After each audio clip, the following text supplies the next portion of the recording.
The lobby of Harlan and Voss had a particular smell in the mornings, cold glass and recycled air and something faintly floral from the arrangement on the reception desk, white lilies that were replaced every Monday without fail. I noticed things like that. Small things. It was a habit I'd built over 22 years of trying not to be noticed myself, of sliding along the edges of rooms and learning their textures instead of announcing my presence in them.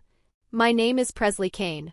I was 22 years old, 7 weeks into a 12-week internship in the communications department of one of the largest regional architecture and development firms on the West Coast, headquartered in a glass tower in downtown Portland, Oregon.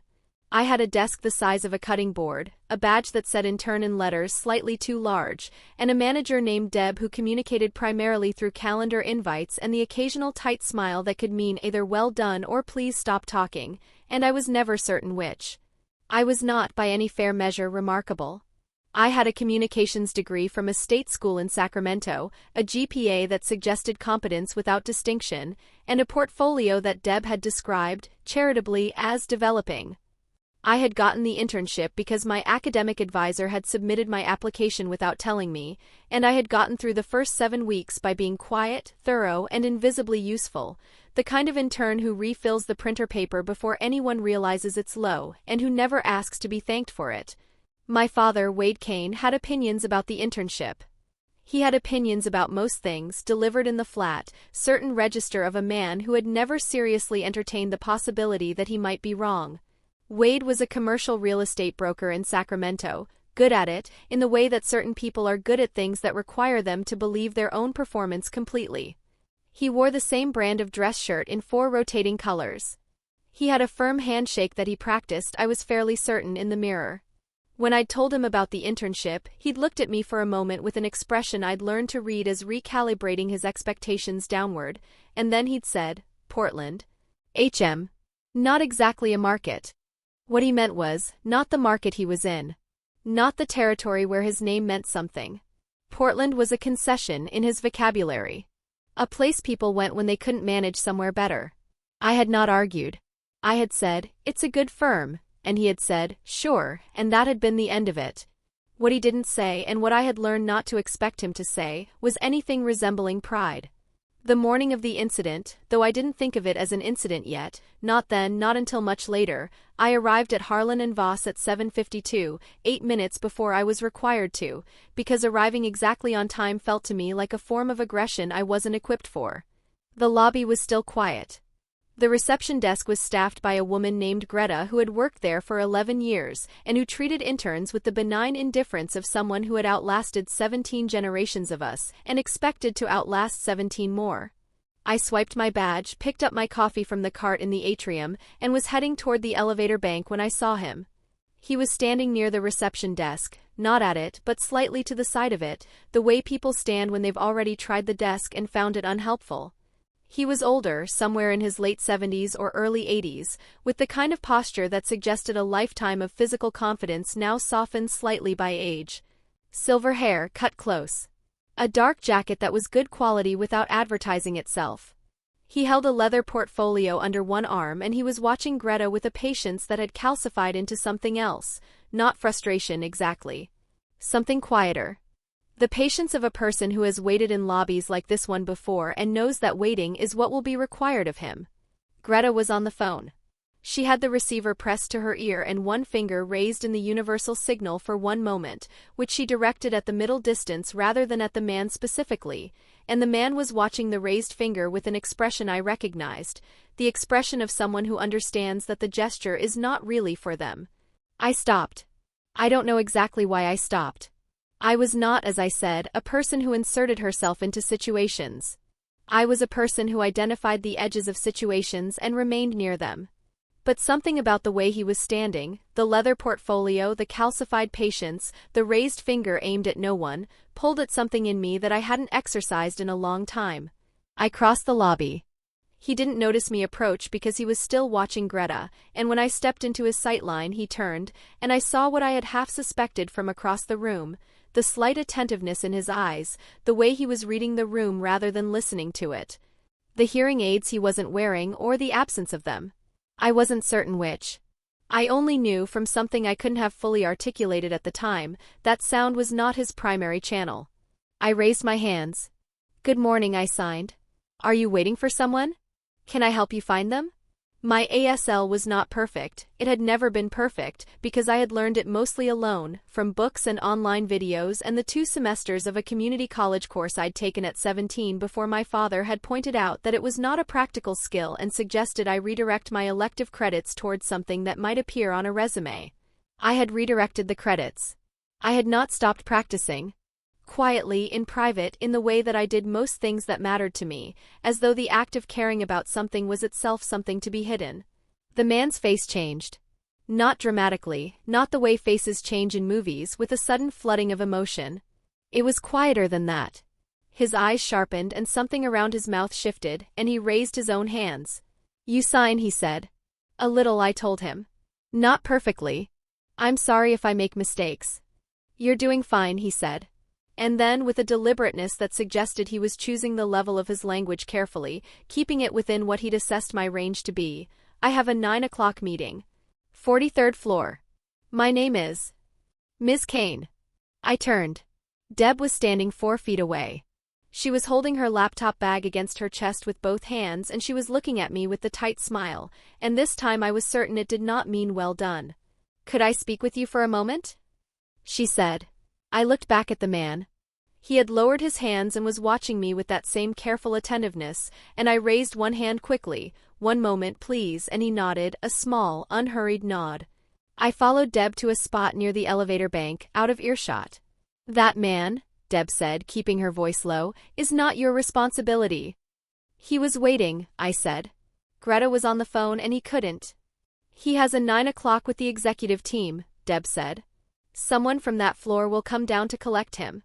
That is the protocol for executive-level guests. It is not the intern's job to intercept guests in the lobby." My voice stayed steady. "I didn't intercept him.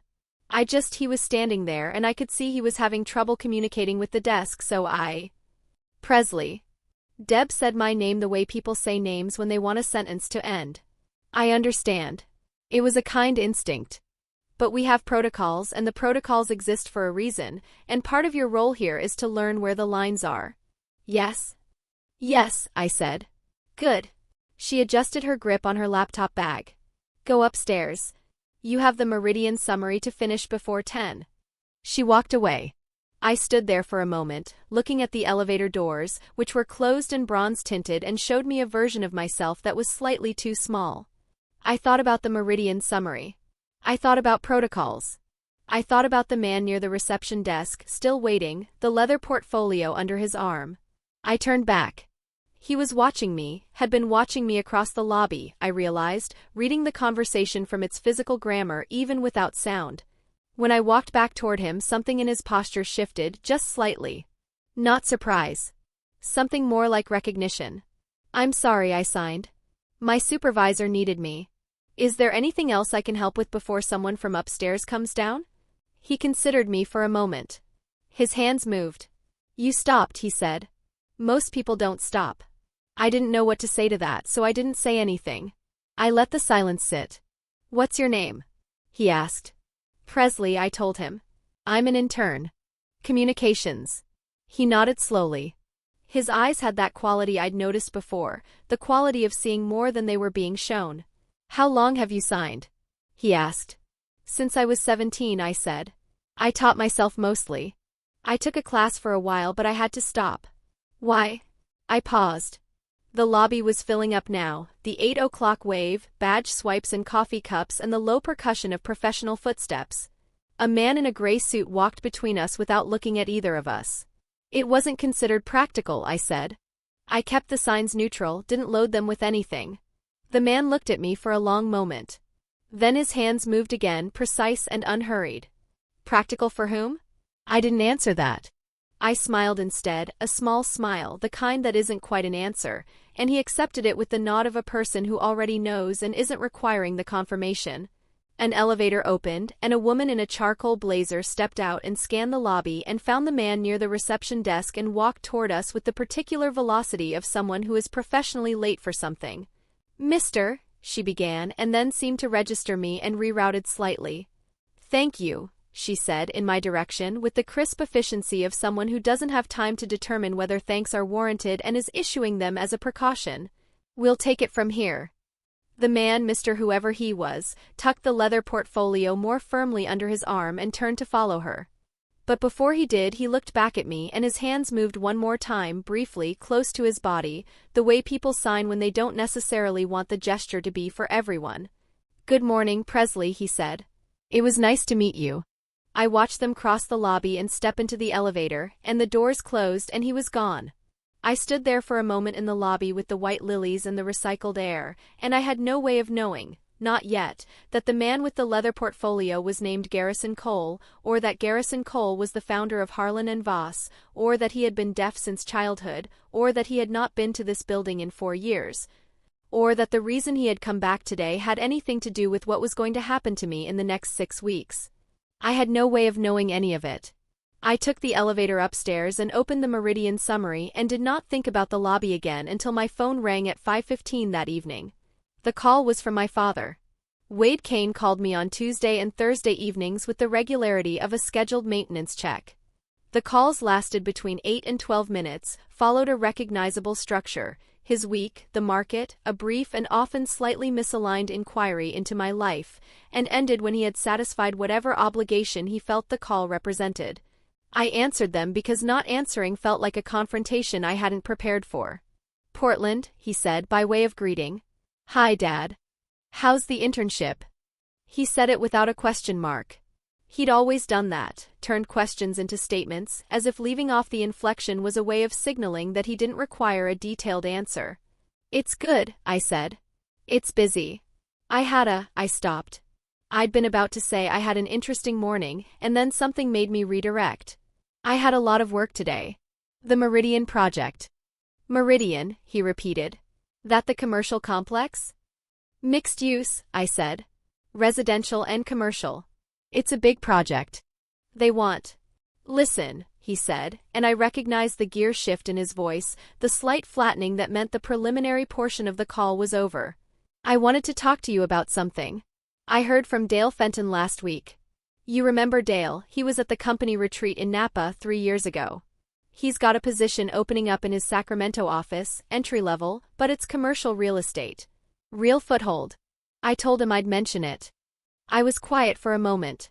Outside my apartment window, Portland was doing what Portland did in October, a thin rain, the kind that doesn't commit, blurring the streetlights into soft orange smears. The internship isn't finished until December, I said. I know when it finishes, he said. I'm talking about what comes after. This Harlan whatever, they're a regional firm. They're not going to offer you anything permanent. You'll finish, you'll have it on your resume, and then what? Dale's position is a real opportunity. Sacramento. Home. Something with actual traction. My voice was steady. I like what I'm doing here.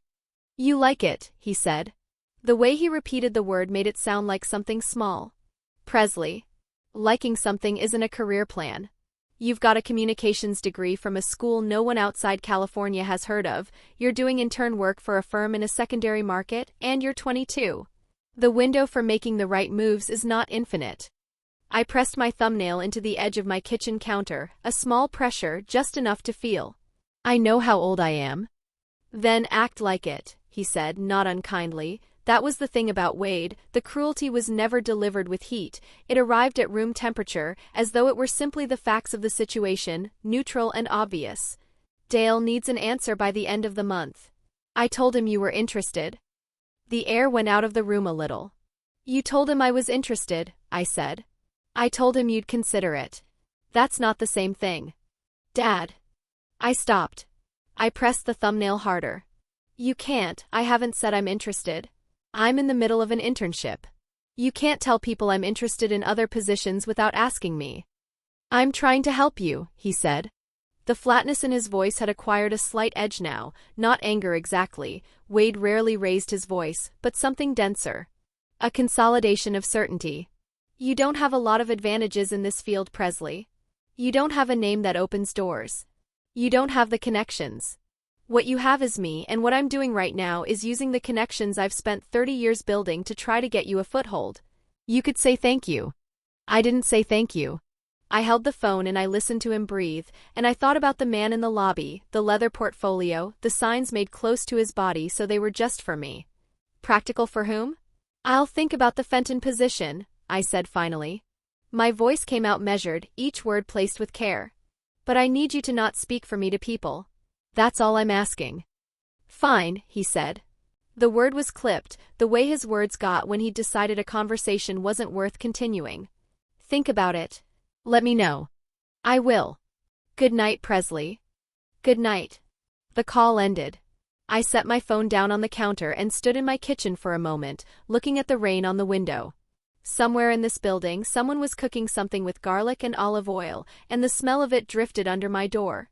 I was 22 years old in Portland, Oregon, and my father had just told me he'd offered me to someone without asking, and I had said I'll think about it because I hadn't been able to locate the version of myself who could say something else. I thought about the morning. I thought about the lobby. I thought about Garrison Cole, except I still didn't know his name yet, didn't know the man with the leather portfolio was anyone other than a deaf visitor who'd been left to wait near the reception desk. My phone buzzed. A text, not a call. I looked at it. It was from a number I didn't recognize, a Portland area code. The message was short. Ms. Kane, this is Adrian Voss, Office of the Executive Chair, Harlan and Voss. Could you come to the 43rd floor tomorrow morning at 8 a.m.? There's something we'd like to discuss. I read it twice. Then a third time. The rain blurred against the window. The smell of garlic drifted under the door. I set the phone down, face up, and the screen stayed lit for a long moment before it went dark.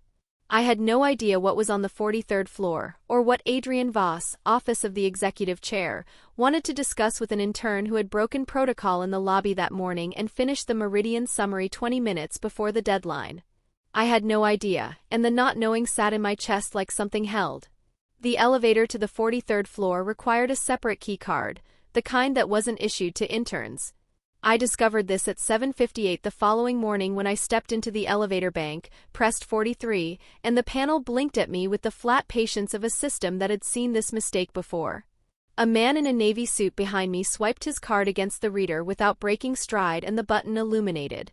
He didn't offer to share the access. I rode up with him in silence, watching the floor numbers climb, and got off at 31, my floor, and took the stairwell the rest of the way. 12 flights. I arrived at the 43rd floor at 8:02, breathing carefully, and pushed through the stairwell door into a corridor that was noticeably different from the floors below it. Quieter. The carpet was a deeper charcoal. The lighting was warmer. There was a sitting area near the elevator bank with 2 low chairs upholstered in something that looked like it had been chosen by a person who understood the difference between comfort and its performance. A woman was already standing, facing me as I came through the door.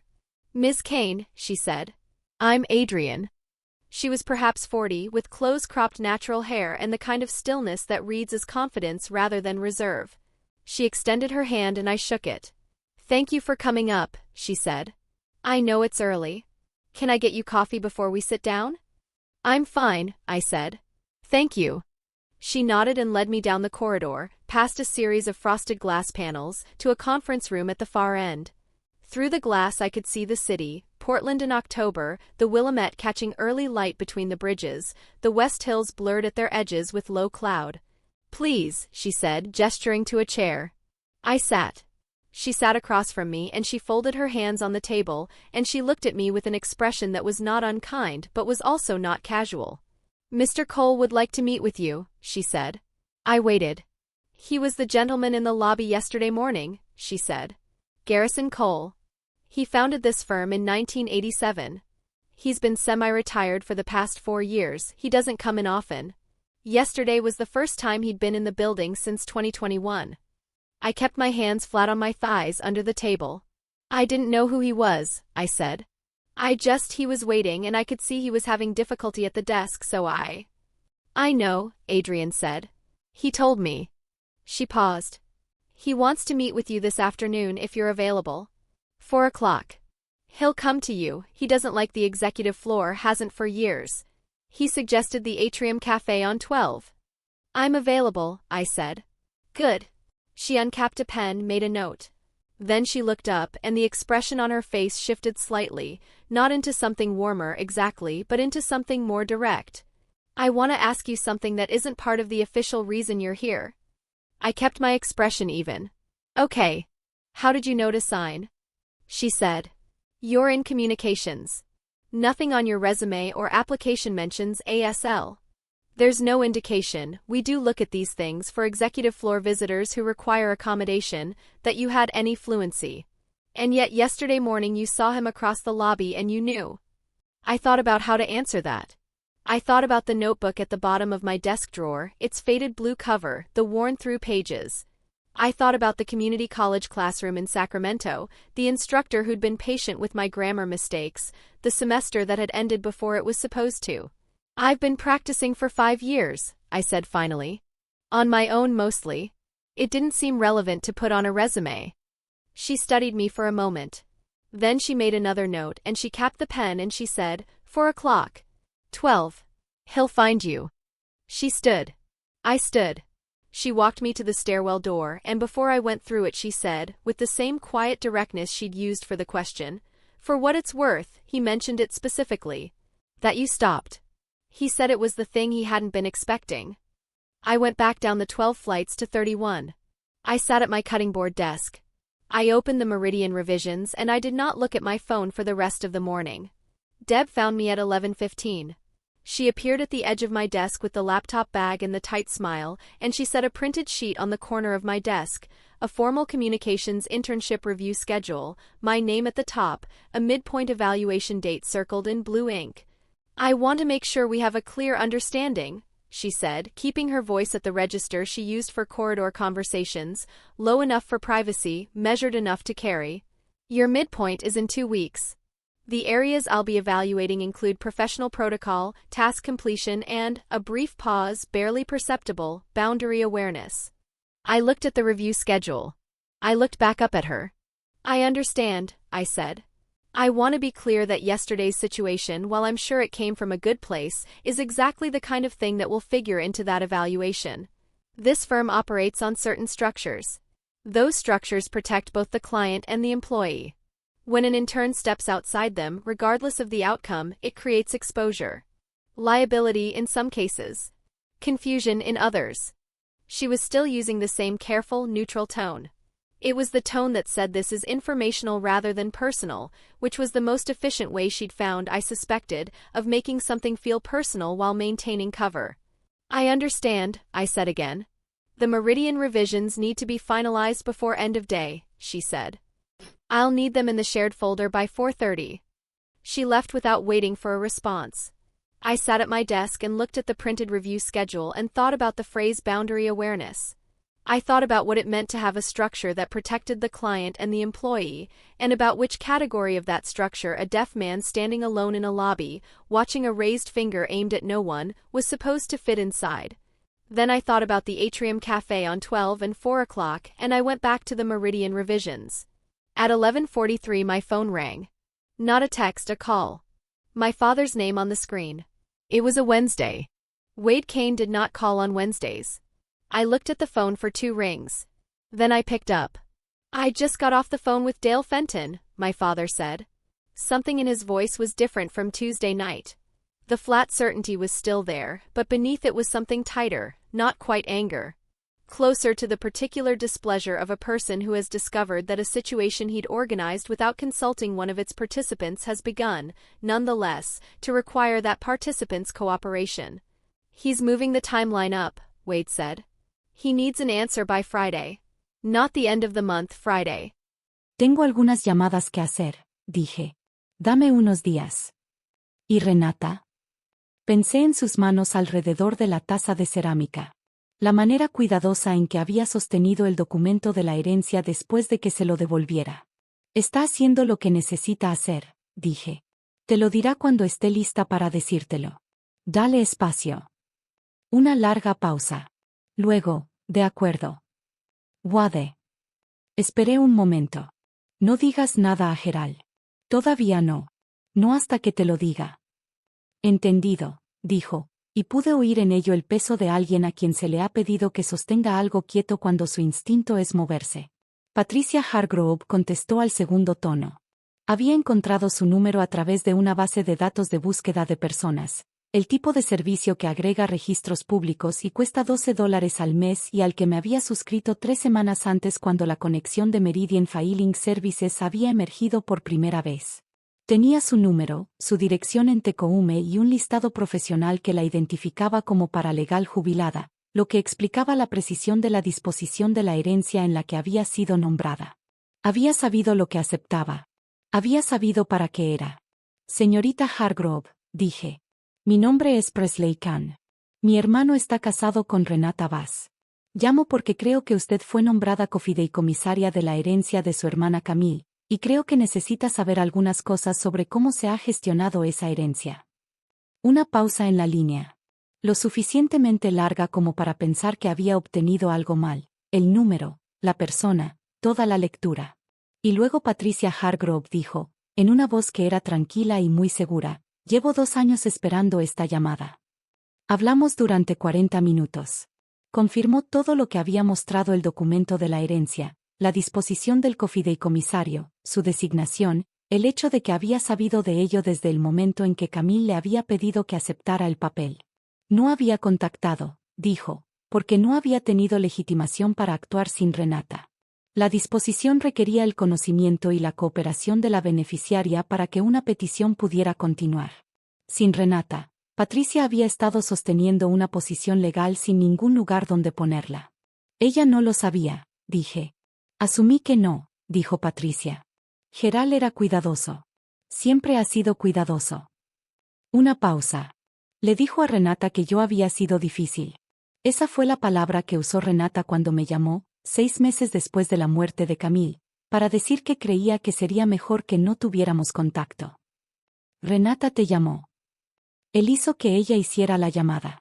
Ella no sabía por qué la estaba haciendo. Estaba de duelo y él la estaba gestionando y ella hizo lo que le pidió. Otra pausa, más corta. Tenía 26 años y su madre acababa de morir. Lo entendí. Ella lo sabe ahora, dije. Vino a mí con el documento. Patricia estuvo en silencio un momento. ¿Cómo está? Pensé en la cara de Renata en la mesa de la cafetería, la quietud cuidadosa de ella, la manera en que había sostenido el documento de la herencia con ambas manos sin moverse. Está midiendo las cosas, dije. Es hija de su madre. La pausa que siguió era del tipo que lleva algo en ella. Sí, dijo Patricia, en voz baja. Lo es. Nos encontramos en persona 5 días después. Renata condujo hasta Tecoume, sola, lo que había requerido una conversación con Wade en la que yo no había estado presente pero que Renata me había descrito después en un mensaje de texto que solo decía, lo entiende. Me da espacio. Conduje por separado y me encontré con ellas en la casa de Patricia, una pequeña casa estilo artesano en un barrio de casas artesanas cerca del agua, con un jardín delantero que había sido plantado por alguien que sabía lo que hacía, especies autóctonas, estructuradas pero no formales. El tipo de jardín que parece sin esfuerzo porque se ha puesto un enorme esfuerzo en hacerlo parecer así. El cielo de noviembre sobre Tecoume era el gris particular del noroeste del Pacífico en el otoño tardío, un gris que no es amenazante, simplemente absoluto, el cielo comprometido con su posición y no interesado en negociar. Patricia Hargrove tenía 71 años, con la complexión de su hermana, ojos oscuros, facciones marcadas, y la precisión tranquila de alguien que había pasado 40 años en despachos jurídicos y sabía cómo moverse a través de conversaciones importantes sin desperdiciar movimiento. Hizo café. Lo puso en la mesa de la cocina junto con una carpeta. No esperaba la carpeta. Camille empezó esto 4 años antes de morir, dijo Patricia. Metió la mano en una bolsa de lona junto a su silla, sacó la carpeta lentamente y la colocó sobre la mesa entre nosotras. Era una carpeta estándar de 3 anillas, del tipo que se compra en una papelería, azul oscuro, con una etiqueta manuscrita en el lomo, registro. La sacó despacio, con ambas manos, de la manera en que se maneja algo que ha estado esperando mucho tiempo para ser útil, y la puso plana sobre la mesa de la cocina. Renata estaba mirando la letra de su madre en el lomo. No dijo nada. Lo miró con una expresión demasiado privada para nombrarla, y yo miré mi taza de café y le di el momento. Sabía que algo estaba mal con las finanzas, dijo Patricia. No estaba segura de qué. Gerald era cuidadoso con a lo que ella tenía acceso. Pero ella también era cuidadosa, a su manera, y a lo largo de 4 años reunió lo que pudo. Patricia abrió la carpeta. Dentro, las páginas estaban organizadas detrás de separadores con pestañas, cada pestaña etiquetada en la misma letra que el lomo. Extractos bancarios que había obtenido ella misma, en sus propias cuentas.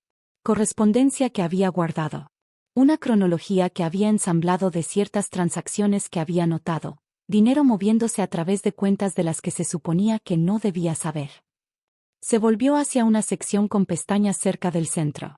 ¿Y esto? Metió la mano en el bolsillo trasero de la carpeta, un bolsillo profundo, del tipo destinado a páginas sueltas, y sacó un sobre. De tamaño carta, sellado, con el nombre de Renata escrito al frente en la misma letra que el lomo de la carpeta.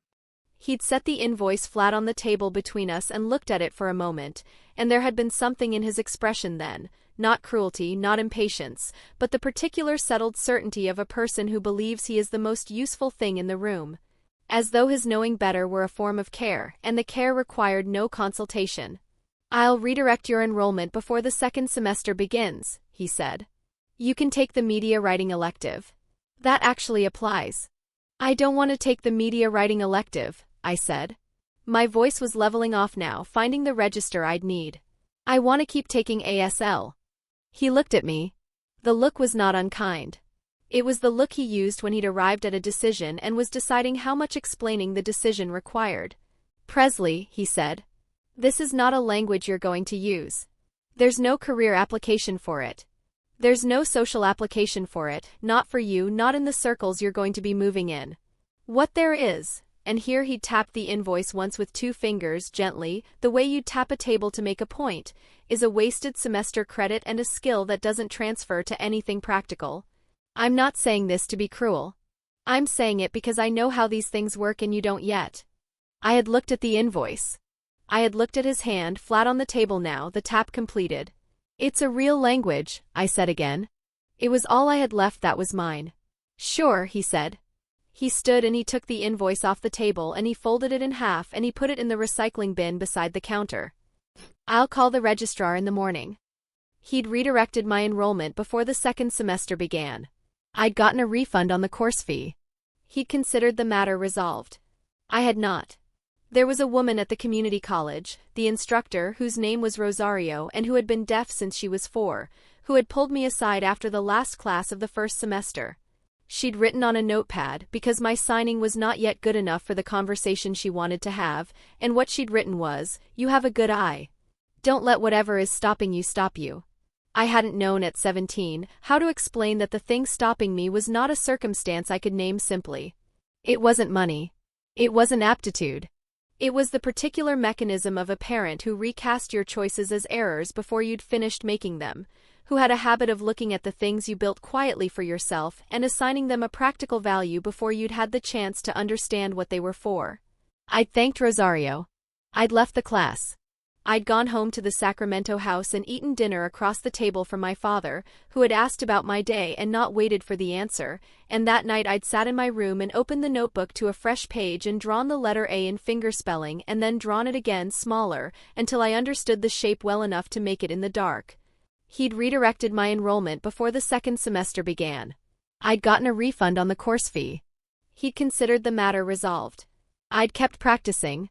For 5 years I had kept practicing in the same way I did everything that mattered to me, quietly, in private, without telling my father, in the small hours of evenings when the apartment was still and no one was checking the quality of what I'd built. I had attended the community center events in Sacramento and sat in circles of signers who were generous with corrections and who did not ask me to justify my presence there. I had watched ASL storytelling videos until I could follow a fluent signer at natural speed. I had started, in my second year of self-study, writing down the idioms that didn't translate cleanly from English, the ones that had their own ASL grammar, their own internal logic, their own kind of beauty that no spoken sentence could carry the same way. I had filled the notebook with them. It had taken 4 years to fill the notebook. I had built, over 5 years of unwitnessed practice, a skill that existed entirely outside the accounting my father had made of me. And then one morning in October I had walked into a lobby and raised my hands and said good morning, and someone had seen it. I put the notebook back in the drawer. I pressed it flat with the heel of my palm and I closed the drawer and I went back to the meridian revisions and I did not think about it again until 4 o'clock. Garrison Cole was already in the Atrium Cafe when I came off the elevator at 11:58. He was at a corner table with a cup of something that was probably tea and the leather portfolio, which he'd set on the table beside his cup. He saw me before I fully processed him. I was still looking for him, and raised one hand in a small wave. I crossed the cafe. "Good afternoon," I signed when I was close enough. "Good afternoon," he said. "Sit, please." I sat. A server appeared and I ordered a coffee I didn't need because having something in my hands felt important, and then the server left, and it was just Garrison Cole and me and the ambient noise of the atrium, which was all frequency and no content from his position. He studied me for a moment. Not unpleasantly. The way a person studies something they've been thinking about. "I'd like to ask you something," he said. "You don't have to answer." "Okay," I said. "Yesterday you told me you stopped your formal training because it wasn't considered practical." He signed the phrase carefully, giving me room to follow it. "Who considered it impractical?" I'd known the question was underneath the conversation. I'd been carrying it since the lobby. Still, when it arrived directly, I felt something tighten in my chest. "My father," I said. He nodded. No editorializing. Just the nod of a person who had suspected the answer and is confirming it. "How long did you study formally?" 2 semesters. Then I taught myself. 5 years approximately. "And your level now?" I considered how to answer honestly. "Conversational. Intermediate, maybe. I can follow a native signer if they're patient with me. I make grammar mistakes." He picked up his tea. "Set it down." His hands moved. "I'm starting a foundation," he said. "Accessibility and design. The firm will do the pro bono architectural work, accessible spaces, public buildings, community centers. The foundation will need a communications coordinator. Someone who can work between the hearing and deaf communities. Not just a sign language interpreter, the position requires someone who understands organizational communication, who can write for both audiences, who has a genuine relationship with ASL rather than a professional credential stamped on a resume." I looked at him. My coffee arrived and I wrapped both hands around the cup. "Why are you telling me this?" I signed. "Because you stopped in the lobby," he said. "And because stopping was apparently not the easy choice for you." I didn't know what to say to that. I counted the pause instead of answering it. "I'm an intern," I said finally. "I graduate in December." I'm not qualified for."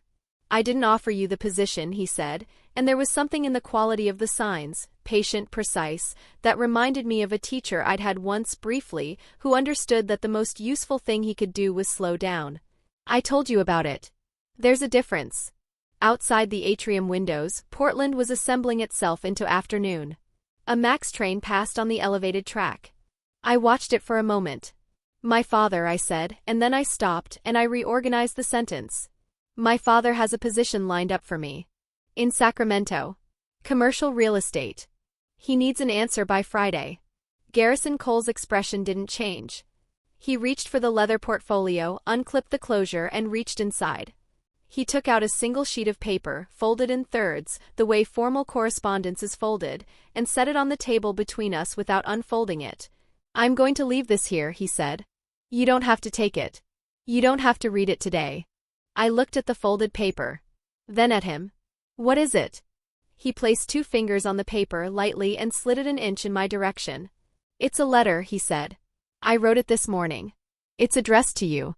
It explains some things about the foundation and some things about this firm, and one thing that I believe you deserve to know that you currently don't." My hands were still on the coffee cup. The paper sat folded on the table between us, cream-colored, with my name on the outside in handwriting I didn't recognize. "One thing I deserve to know," I said. "Yes." "What kind of thing?" He met my eyes and his hands moved, quiet and deliberate. "The kind," he said, "that should have been told to you a long time ago." "But wasn't." I took the letter. I didn't open it at the table. I folded it once more along its existing crease and slid it into the inside pocket of my jacket, and Garrison Cole watched me do this with the unhurried attention of a person who has learned to read decisions from their physical grammar. We sat for another 20 minutes. He asked me about the Meridian Project, about what I'd studied in school, about whether I'd had any formal contact with the deaf community beyond the course and the community center events. I answered carefully, honestly, with the particular precision of someone who is aware that what they say is being weighed against something they don't yet have access to. When we stood to leave, he offered his hand and I shook it. "Read it when you're ready," he signed. "Not before." I nodded. I took the elevator back to 31 and I sat at my cutting board desk and I looked at the Meridian revisions and I did not touch the letter in my pocket and I did not touch it on the Max ride home and I did not touch it when I got to my apartment and set my bag on the kitchen floor. I made dinner, pasta, from habit rather than hunger, and I ate it standing at the counter, and I watched the rain on the window, and the letter sat in my jacket pocket on the hook by the door. I touched it at 9:47 p.m. I carried the jacket to the kitchen table. I sat down. I unfolded the letter. It was 2 pages, handwritten, in a script that was deliberate and slightly formal, the handwriting of someone who had learned penmanship as a standard rather than a style. The salutation was "Dear Ms. Kane," and the closing was "With respect, Garrison Cole," and between those 2 poles was a letter that I read 3 times before I understood it, and then a 4th time to be certain I had not assembled it incorrectly. The first page was what he'd described, the foundation, its structure, the communications coordinator role, the kind of candidate he was looking for. I read it carefully and I set it to one side. The second page was the other thing. It began, "I debated whether to put this in writing or to tell you in person, and I decided that you deserve to have something physical, something you can hold and return to, rather than a spoken account you might later doubt."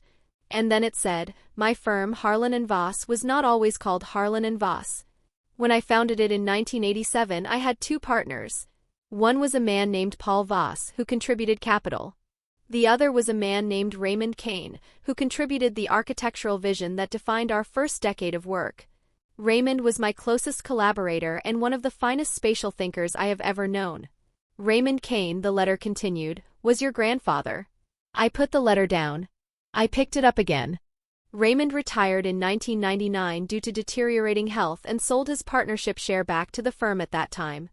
The transaction was handled by the firm's legal team and was, to the best of my knowledge, completed correctly. Raymond died in 2003. I attended his funeral.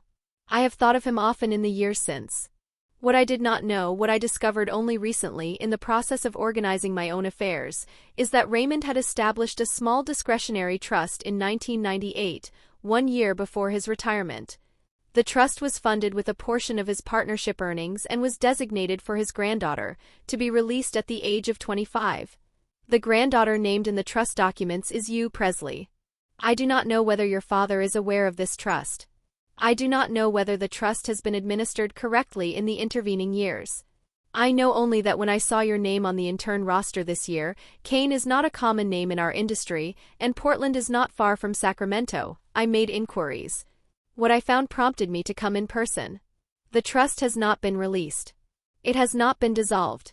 It is, as far as I can determine, intact and currently managed by an attorney in Sacramento, a man named Alden Marsh, who was Raymond's personal attorney and who has been the trust's administrator since 1998.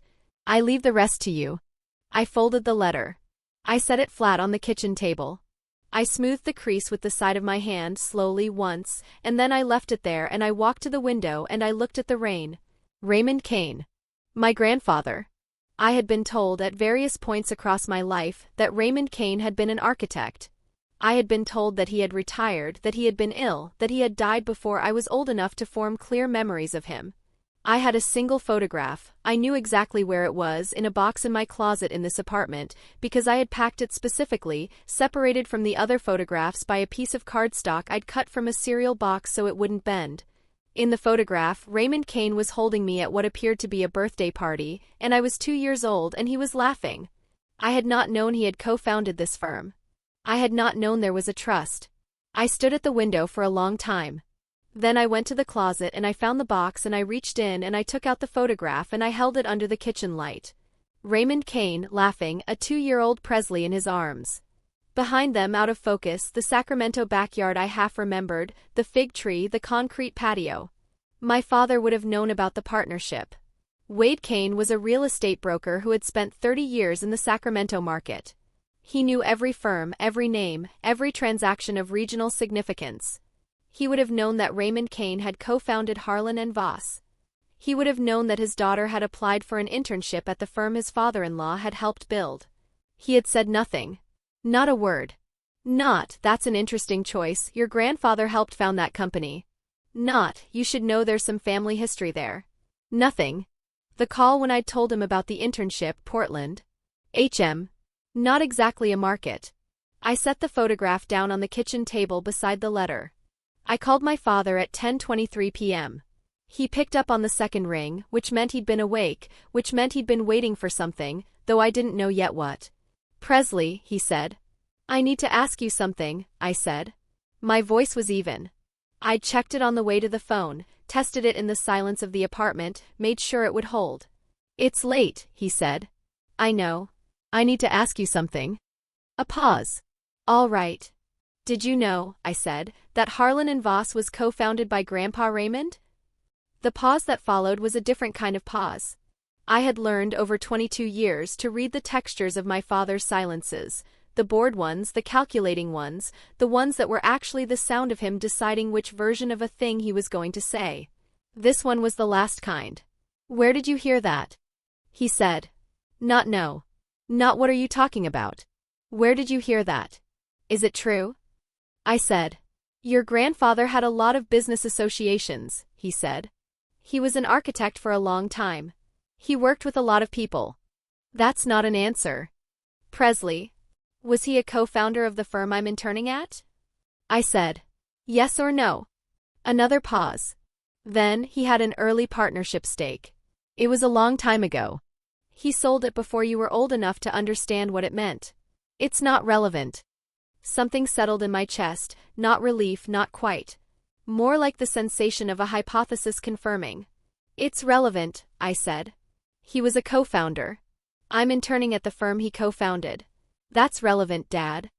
It was 30 years ago, he said, and his voice had taken on the flat, patient quality, the guided hand quality. Raymond sold his stake in 1999. The firm moved on. Your grandfather moved on. This doesn't have any bearing on your situation. Did you know about the trust? I said. The silence this time was longer. It had a different texture than the others, denser, with something at its center that I couldn't yet name. What trust? He said. Grandpa Raymond set up a trust, I said. In 1998. For me. It's supposed to release when I turn 25.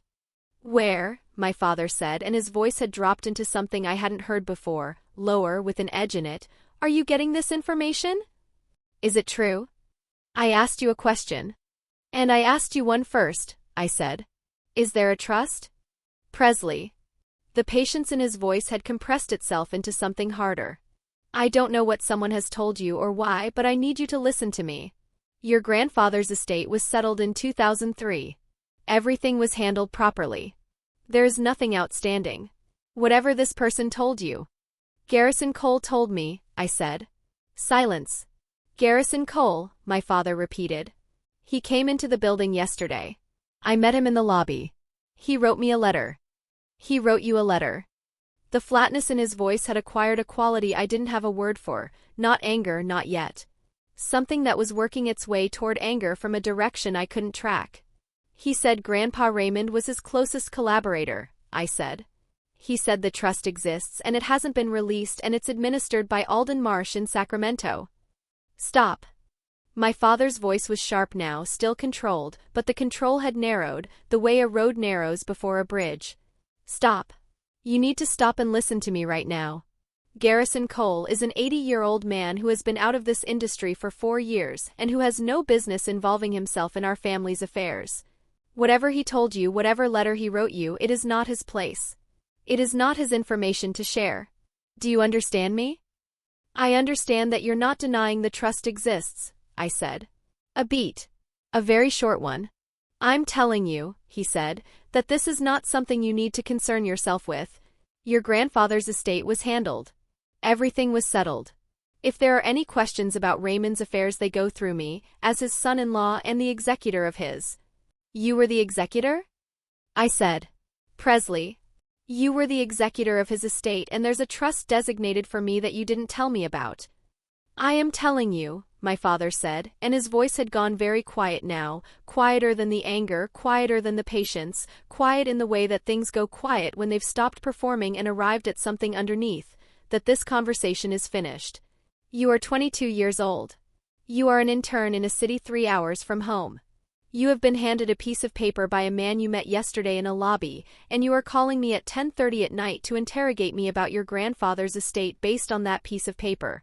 That is what is happening here. That's not. You want to know what Garrison Cole is doing? He said, and now the quiet had something moving through it, dark and controlled. He's a lonely old man who went deaf at 7 years old and spent his whole life trying to feel like he mattered in rooms full of people who couldn't hear him. And now he's retired and irrelevant, and he found a young woman in his lobby who could sign, and he decided to make himself important to her. That is all this is. I held the phone. I looked at the letter on the kitchen table and the photograph beside it, and the rain on the window beyond both. That's a terrible thing to say about him, I said. It's the truth, my father said.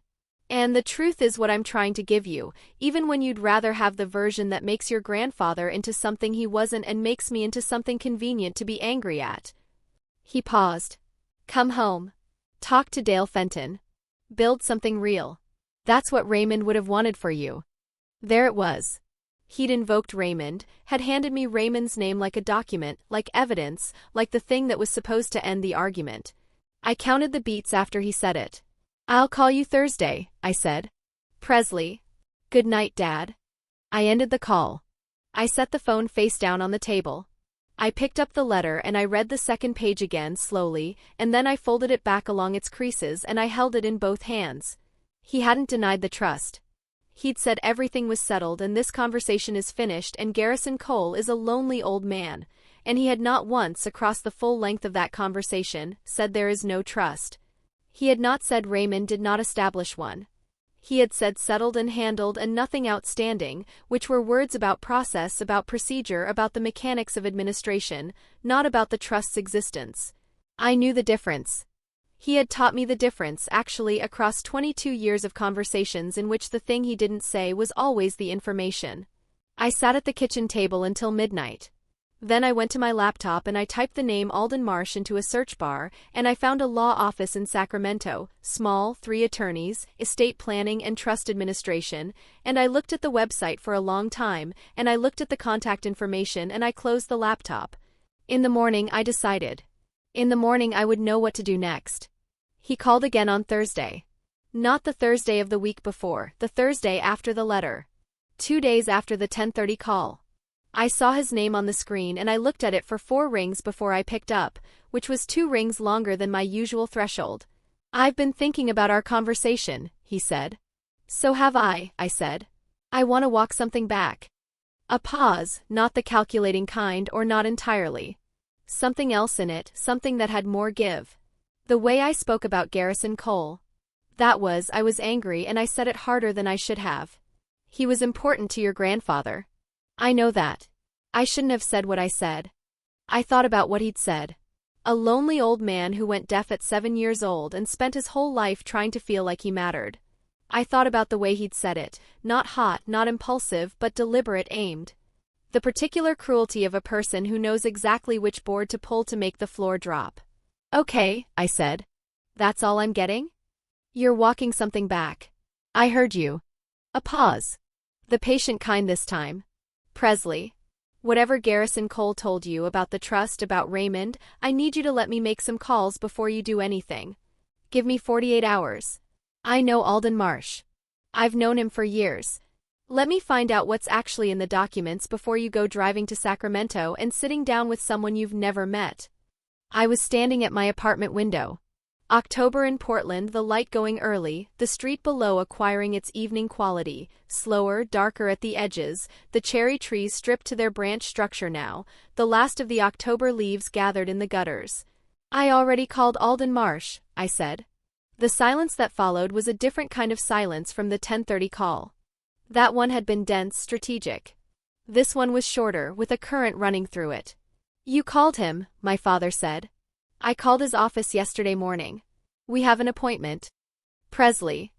His voice had dropped, not to the quiet underneath the performance quiet of the big confrontation, but to something flatter and more careful, the voice of a man rerouting in real time. That's not, you don't need to do that. Whatever you think is in those documents, I can tell you. Then tell me, I said. Tell me right now on the phone. Tell me about the trust. Tell me what Raymond set up in 1998 and why I'm 22 years old and this is the first I've heard of it. A pause.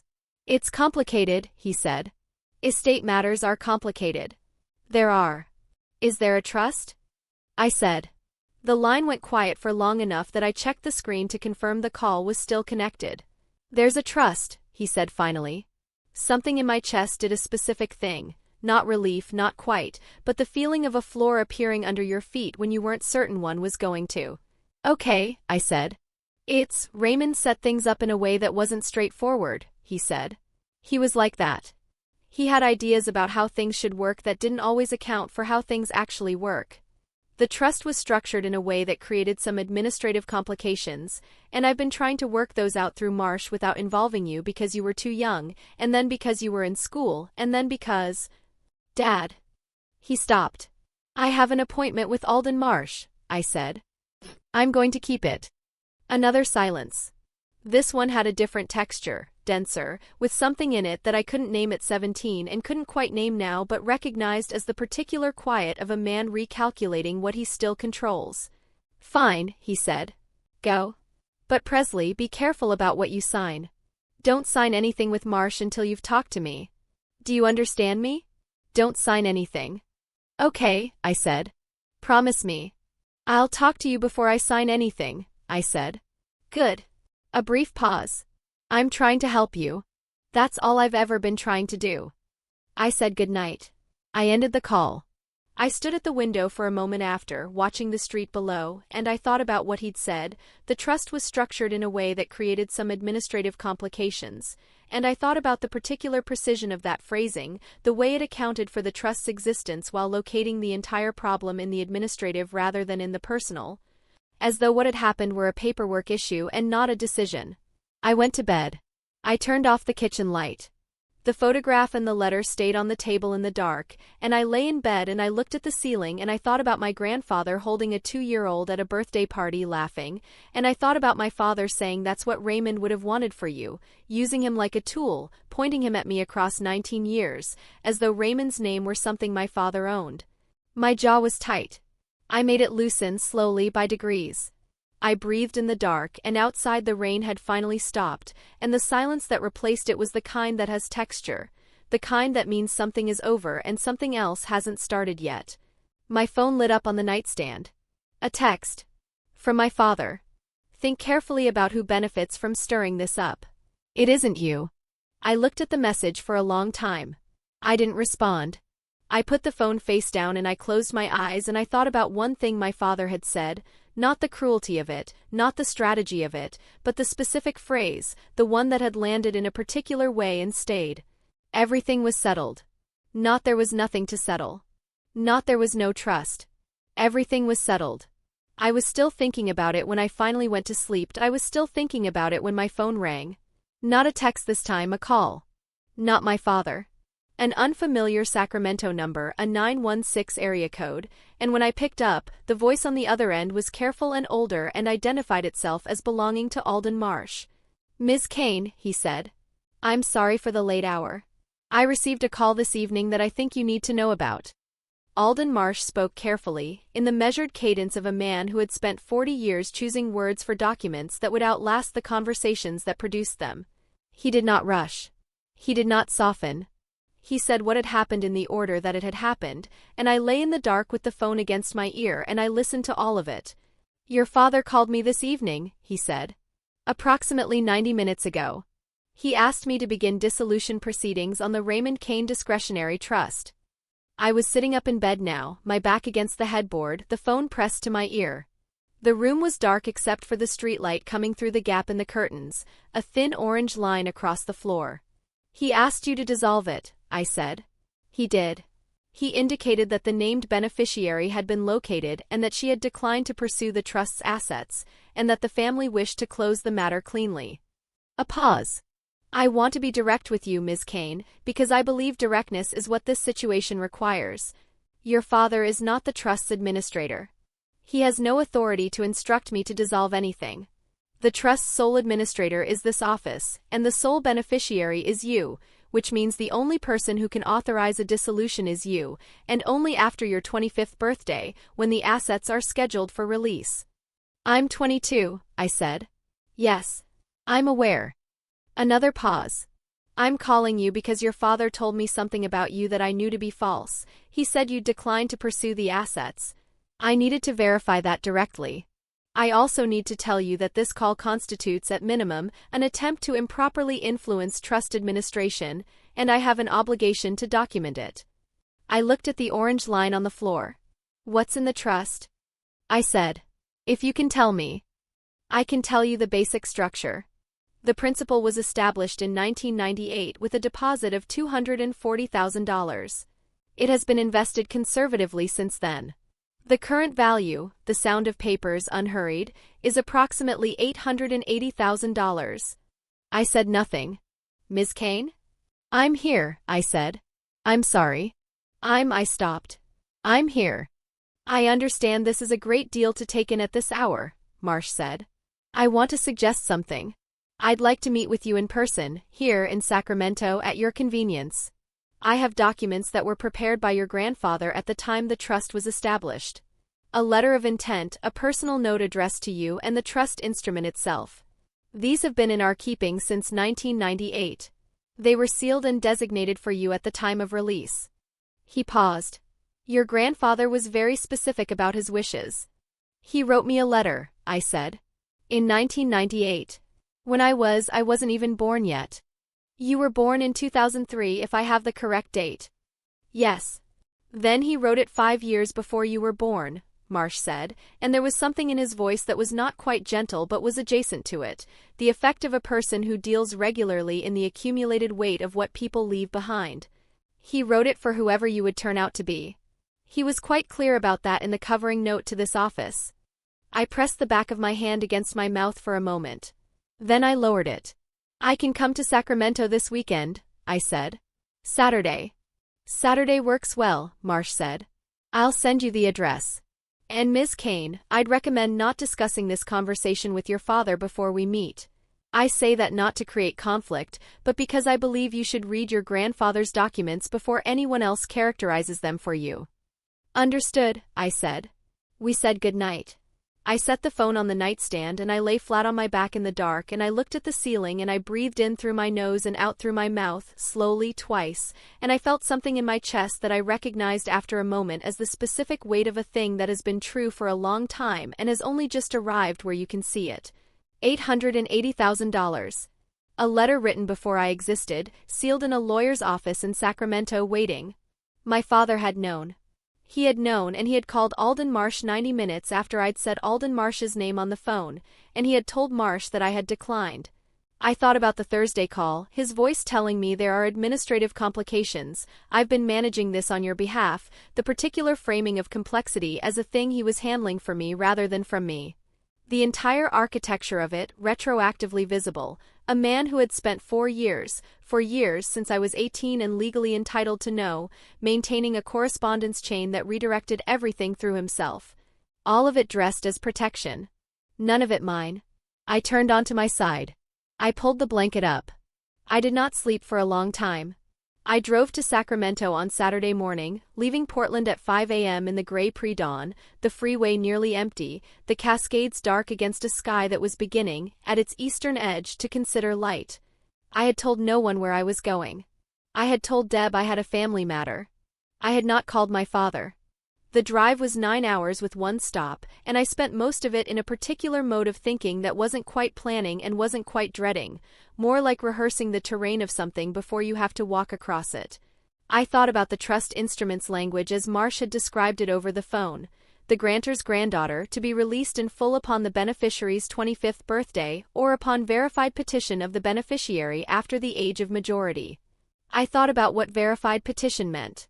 I thought about the phrase after the age of majority and what it meant that I was 22 years old and had been the age of majority for 4 years without knowing there was anything to petition for. I stopped outside of Medford for coffee and gas. The sky was a thin clear blue at that latitude, colder than Portland, the mountains still carrying snow at their peaks. I stood beside the car for a moment with the coffee in both hands and looked south toward California, toward the long flat valley I'd grown up in, and I thought about my grandfather writing a letter in 1998 to a person who wouldn't exist for 5 more years. He'd dated it. He'd sealed it. He'd handed it to Alden Marsh and said, "Give this to her when it's time." He'd thought of me before I was a person. He'd built a room for me to walk into, and for 4 years the door had been locked from the outside, and I hadn't known the room was there. I got back in the car. I drove south. The valley opened up below Ashland, the long flat run of it, the almond orchards in their winter rose, the irrigation ditches catching sky. I had grown up here. I had learned to drive on these roads, I had sat in the Sacramento house and listened to my father talk about the market, and somewhere in this landscape, in a beige brick building on a midtown street with mature trees, was a room that had been holding something for me for longer than I had been old enough to understand what holding meant. I thought about the internship application. My academic advisor, Dr. Ferris, in the communications department, a woman who had once told me that the best career advice she'd ever received was to follow what you were willing to do badly for a while, had submitted it without asking me. She had pulled my transcript, assessed my portfolio, and decided that I was the kind of person who needed to be placed in a situation before I would place myself in one. I had found out when the interview offer arrived in my email. I had been irritated and then, in the way of things, grateful. Harlan and Voss. I hadn't known the name. I hadn't looked up its founding history. It was a West Coast architecture firm with a strong regional reputation and a communications internship, and it was in Portland, and Portland was not Sacramento, and those had been the facts I'd needed. My father had said Portland, not exactly a market. He had known whose firm it was. He would have recognized the name. And he had said not exactly a market, had found the flattest, most dismissive thing he could say about a firm his father-in-law had co-founded, and said it with the flat certainty of a man whose certainty was always, in retrospect, about something other than what he was saying. I merged onto I-5 South and the miles went by and I thought about that.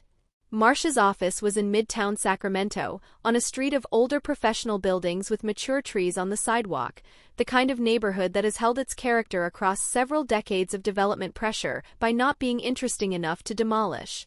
The office itself was on the second floor of a beige brick building, up a staircase with a brass rail, the kind of staircase that creaks in the same place every time.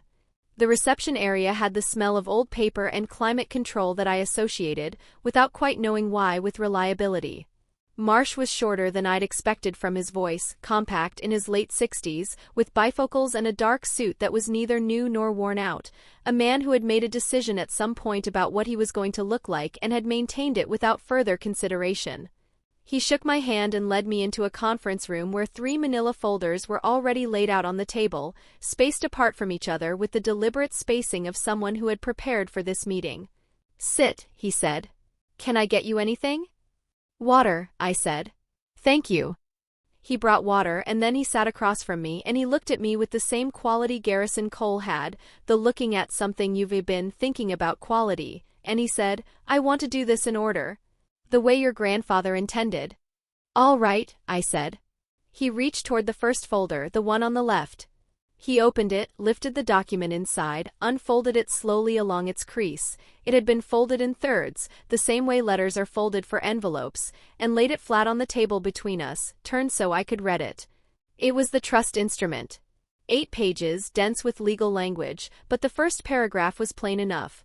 The Raymond Arthur Kane Discretionary Trust, established October 14, 1998, for the benefit of the grantor's granddaughter, Presley and Kane, to be administered by the law offices of Alden Marsh and Associates and released in full upon the beneficiary's 25th birthday, or upon verified petition of the beneficiary after the age of majority, whichever occurs first. I read it twice. I looked up. "Yes. You've been eligible to petition for early release since you turned 18, Marsh said.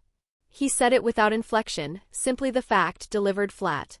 "I don't know whether you were aware of that." "I wasn't," I said. He nodded. "Your grandfather's original instructions specified that this office should make contact with you at 18 to inform you of the trust and your right to petition. We attempted to do so." He opened the second folder, reached inside, and withdrew a sheaf of papers, thinner, held together with a binder clip. He unfolded the top sheet slowly and laid it flat beside the trust instrument. "These are our contact records. We sent a formal notice to the address on file, your family home in Sacramento, on the occasion of your 18th birthday. We received a response 14 days later. He turned the sheet toward me. It was a letter on plain paper signed Wade T. Kane.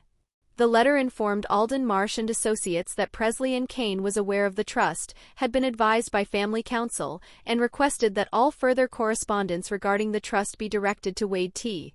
Kane as the family's designated representative, as Presley was a minor still under parental guidance. I turned 18, I said. I wasn't a minor. No, Marsh said. You weren't. And the letter's characterization of you as such was incorrect.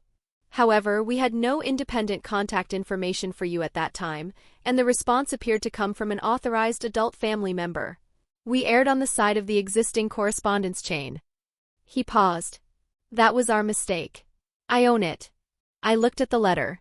My father's handwriting, I knew it, the particular forward lean of it, the capital C with its practiced flourish. I'd seen that handwriting on birthday cards and tax documents and the occasional note left on the kitchen counter across my entire childhood. I knew it the way you know the writing of the people you grew up around, not because you ever studied it, but because it was present in the background of everything, part of the texture of a house. I'd turned 18 and my father had written a letter telling a law office that I was still a minor and that all correspondence should come to him. I was aware, distantly, that my jaw had tightened. I made it loosen slowly, the way I had in the dark 2 nights ago, by degrees. 4 years. I had been eligible to know about this trust for 4 years. The third folder, I said. Marsh reached toward it. He opened the cover, reached inside, and withdrew a small envelope, cream-colored, sealed, with my name on the outside in handwriting that was not my father's and not Marsh's. Older handwriting. Rounder. It had the careful quality of someone who was writing for keeps. Presley, it said on the outside. Just that. No last name. No date. As though he'd known exactly whose hands it would eventually reach and hadn't needed to specify further. Marsh set the envelope on the table and did not unfold it, because it was sealed, because it was mine. I'll give you some time, he said, and stood and left the room. I sat alone in the conference room with the 3 documents on the table, the trust instrument laid flat, the contact records laid flat beside it, and the sealed envelope with my name on it in my grandfather's handwriting. The afternoon light came through the window at a low angle. It caught the edge of the envelope and made the cream paper go briefly golden, the way old things do when the light finds them at the right moment. I picked it up. I turned it over.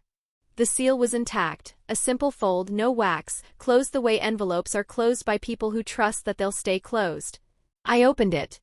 The letter inside was 2 pages, handwritten, dated October 1998. It began, to my granddaughter, who I haven't met yet but who I already know something about. I read it slowly. He wrote about his work, about what it had meant to him, about the years at Harlan and Voss, about Garrison Cole and the early days of the firm when they'd been 3 men with a drafting table and a lease on a space above a hardware store in Portland. He wrote about my mother, his daughter, and about the hope that she'd found something good. He wrote about money in the direct, unashamed way of someone who'd grown up without enough of it. I'm leaving you this because I want you to have options. Not things. Options. The ability to say no to the wrong room and wait for the right one. He wrote, you might be thinking, why a trust? Why this structure, this formality, this sealed letter? Because I have seen what happens when the practical gets between the person and the thing. Because I know that a spoken promise is a different animal from a document in a lawyer's office, and I want you to have the document. I want you to have something you can hold. And then, near the end of the 2nd page, he wrote, I know a little about your father. Enough to know that he and I see the world differently. I say this without anger. Some people see a gift and think, how do I make this useful? I say, let it be what it is first and the use will follow. I hope you get to be what you are first, Presley, before anyone tells you what you're supposed to be for. I read the letter a 2nd time. The 2nd reading was different from the first. The first time I had been assembling the facts, following the logic, tracking the names, making sure I had understood what was being said. The 2nd time the facts were already in place and I could read between them, the care taken in the phrasing, the places where the sentences had been revised, the cross-out on the 2nd page where he'd started a sentence about my father and stopped and started it differently. I know a little about your father was the revised version. The crossed-out version was harder to read. The ink had been gone over twice, but I could make out enough of it to understand that the first version had said more, and that he'd decided less was the right call. He had been precise. He had cared about whether things fit. He had written the most honest version of the thing that was still true without being harmful, because he understood that a letter that would be read in an unknown future needed to be something other than an accounting of grievances. It needed to be something a person could actually use. I could use it. I folded the letter back into its envelope. I set it on the table. I pressed the heel of my hand against it, once gently, the way you press something to make sure it's real. The afternoon light had shifted while I'd been reading. The room had gone from golden to a cooler, flatter gray, the kind of light that doesn't flatter anything but shows it clearly. Marsh came back after a few minutes and I was sitting with my hands flat on the table and my voice, when I used it, was even. "What do I need to do?" I said. "To protect the trust?" "Very little, it's already protected. What your father attempted on Thursday evening was improperly directed and has been documented. He cannot dissolve or redirect the trust without your authorization." Marsh sat down and folded his hands on the table. "However, I'd recommend two things. First, that you retain independent counsel, not family counsel, not anyone your father has had contact with. I can provide referrals. Second, that you consider whether you'd like to petition for early release. Given your age and circumstances, the petition is straightforward." "I'll be 25 in 3 years," I said. "Yes. But you're entitled to it now if you choose to pursue it." He paused. "There's one more thing. In preparing for this meeting, I reviewed the trust instrument in full for the first time in several years. There is a clause your grandfather included that I want to make sure you're aware of." He opened the trust instrument to a flagged page and turned it toward me. Article 7. In the event the trust is subjected to any attempt at unauthorized dissolution, redirection, or interference by a third party during the period of administration, the trustee is authorized to notify the beneficiary immediately and to refer the matter to the State Bar for review of any attorney who participated in or facilitated the interference. "My father isn't an attorney," I said. "No. But if an attorney had assisted him, reviewed the letter he sent us, advised him on the approach, that attorney would be subject to referral." Marsh removed his bifocals and set them on the table. "Your father's letter to this office was quite carefully worded. More carefully than most people write without guidance." I looked at him. "You think someone helped him write it?" "I think it's a question worth asking." He replaced the bifocals. "Independent counsel, Ms. Kane. This week if possible." I nodded. I looked at the 3 folders on the table, the trust instrument laid flat, the contact records beside it, the cream envelope with my name in my grandfather's handwriting. 3 objects that had been here for years, sealed and waiting, representing a conversation that was supposed to have happened when I was 18 and hadn't. I thought about the phrase "after the age of majority." I had been 18. I had been in college in Sacramento, living in the dorms, paying attention to my own life, building the small independent structure of a person who has just begun to locate herself outside the house she grew up in. And my father had written a letter. He had written a letter that said I was still a minor. He had written it in the plain, practiced handwriting I knew from birthday cards and notes left on kitchen counters, and he had signed it with the capital C that flourished, and he had apparently felt, in the calculation he made alone without asking me, that this was managing things on my behalf. I was aware that my hands had tightened slightly against the edge of the table. I made them loosen by degrees. My grandfather had built for contingency. He had known at some level what he was building against, had named it, obliquely but clearly, in the letter. Some people see a gift and think, how do I make this useful? He had anticipated the mechanism without being able to stop it, so he had done the next best thing. He had made stopping it unnecessary. He had put Article 7 in the instrument. He had sealed the letter. He had handed everything to Alden Marsh and said, "Keep this for her, and if anyone tries to change the terms, here is what happens next." He'd thought of everything. He'd thought of me. "Thank you," I said to Marsh, "for calling Friday. You didn't have to do that." "I had an obligation to," he said simply. "And separately from the obligation, your grandfather was a decent man. He deserved to have this done correctly." He stood. "I'll have my assistant send you a list of referrals.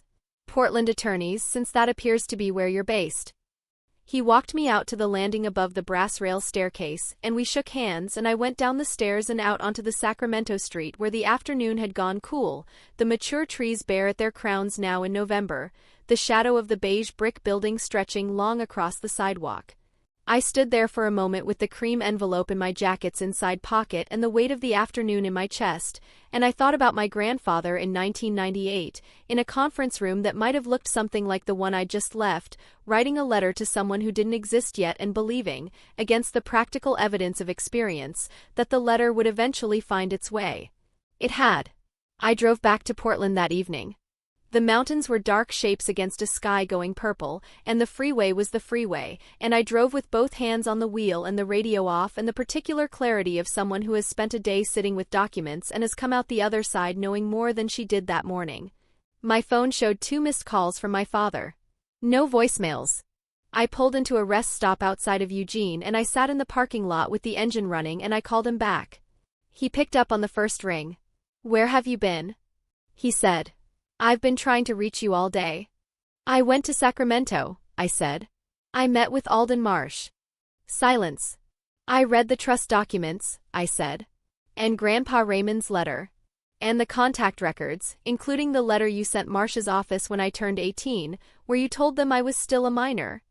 The silence had a quality I recognized now, the dense one, the one with something at its center. "Presley," he said, "you need to come home. We need to sit down and talk about this properly because what you're doing right now, driving around, meeting with attorneys you don't know, reading documents without anyone to help you interpret them, this is exactly how people make decisions they regret. Come home. Let me explain the full picture." "The full picture," I said. "There are things about your grandfather's estate that are complicated," he said. "Things I've been managing for years on your behalf that you don't have the context to understand from a cold read of a legal document." "Tell me one of them," I said. "I'm not going to do this over the phone," he said. "Come home, Presley. That's what Raymond would have wanted for you, family handling family matters, not lawyers and strangers." There it was again. Raymond's name handed to me like a compass heading, like the thing designed to reorient me. The second time he'd used it.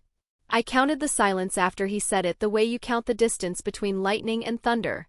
"Raymond wanted me to have options," I said. "He wrote that down. In 1998. So I'd have something physical to hold, something I couldn't be talked out of." I paused. "I have it now." My father said nothing. "I'm retaining independent counsel," I said. "I'll be in touch when I have more information." "Presley. Good night, Dad." I ended the call. I sat in the rest stop parking lot in Eugene, Oregon, with the engine running and the mountains dark outside the window. I was not afraid. That wasn't the right word for what I was. I was something that didn't have a clean name yet, the specific state of a person who has been moving in the wrong direction for a long time and has just finally turned around and can see how far they've come. There was something in it that was grief and something that was clarity and something that was a kind of steadiness I hadn't had access to before, the steadiness of a person who has stopped being surprised by what they already knew. He had used Raymond's name again. "Come home, Presley. That's what Raymond would have wanted for you." He'd done it in the first phone confrontation and he'd done it again in this one, and both times it had arrived with the same quality, like a compass being pressed into my hands and pointed back toward him. As though Raymond's name were something he owned, something he could deploy, something that existed in his vocabulary as a means of redirecting me, rather than as a person who had sat down in 1998 and written a letter to someone who didn't exist yet about the importance of options. Raymond had written what Raymond thought. My father had been translating it for 22 years. I didn't think about it anymore in the parking lot. I filed it the way I'd learned to file things, not away, not suppressed, but placed somewhere visible where it couldn't be moved by the next conversation that tried to move it. I pulled back onto the freeway. Ahead of me, the highway signs counted the miles back to Portland in clean white numbers. In the morning I would call Garrison Cole. In the morning I would find a lawyer. In the morning there would be next steps. And the next steps would have their own next steps, and all of it would need to be done carefully and correctly and without the kind of anger that makes people careless. But right now I was driving north and the road was mine, and the letter from my grandfather was on the passenger seat in its cream envelope, and the 3 years between now and my 25th birthday had just rearranged themselves from a distance into a duration, something with a beginning and a middle and an end, something that could be crossed. I found a lawyer on Monday morning. Her name was Corinne Adeyemi, and she had been referred to me by Garrison Cole, who had texted me Sunday evening with 3 words, "Call me first," and when I had, he'd given me a name and a number and said, simply, that Corinne had handled trust litigation in California for 20 years and that she did not lose often and that he had already called her office to let them know I might reach out. He'd signed off before I could thank him, which I suspected was deliberate. Corinne's office was in Portland, a fact that felt at this point like the universe making a small concession in my direction. I called at 8:15 and had an appointment by 9. She was tall, direct, with reading glasses she took on and off with the frequency of someone who used them as a thinking tool. She listened to everything without interrupting: the trust, Marsh's call, my father's letter to the law office, the contact records, the phone call at the rest stop, and when I finished she took her glasses off and set them on her legal pad. "Your father intercepted the notification at 18, she said. "Yes."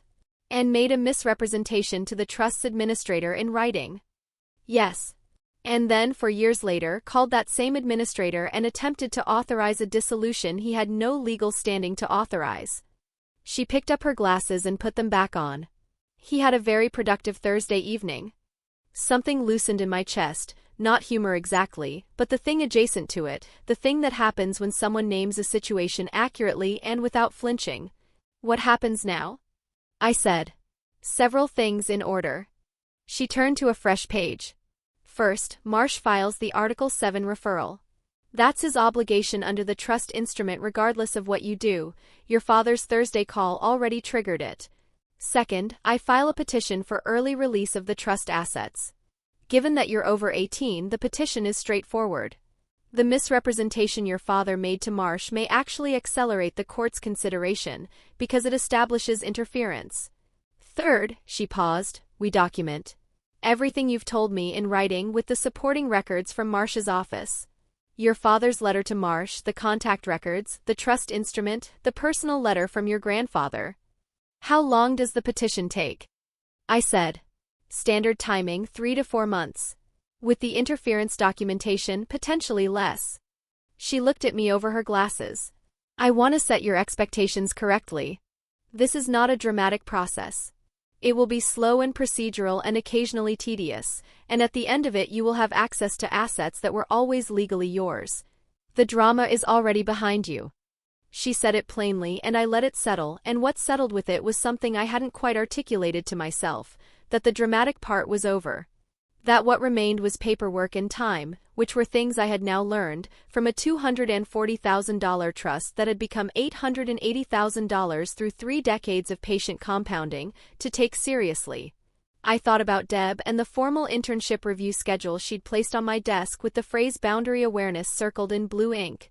I thought about the protocol for executive-level guests and how the protocol had not, as far as I could determine, produced anything for the man with the leather portfolio except the experience of waiting near a reception desk while Greta held up one finger at the middle distance.